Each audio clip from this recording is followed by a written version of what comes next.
皆さんこんにちは。ハドエストインフォチャンネルへようこそ。今日はACER P10を持っています。そしてゲームやアプリケーションが Google Play ストアに表示されない問題を解決する方法をお見せします。私の状況と同じように。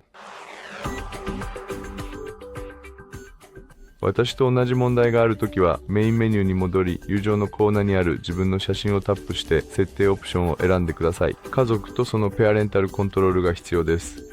PGT 例があります。今私たちはゲームやアプリを表示するには PGT 例が必要です。変更にはそれをタップし、ペアレンタルコントロール用の品を入力します。これで PGT 例から許可に変更できます。すべて含まれていることを確認し、保存します。ペアレンタルコントロールはオフにすることで無効にすることもできます。これで全部です。戻ってもう一度モバイルレジェンズ GM を検索してみましょう。今は表示されていてインストールできます。ありがとうございます。さようなら。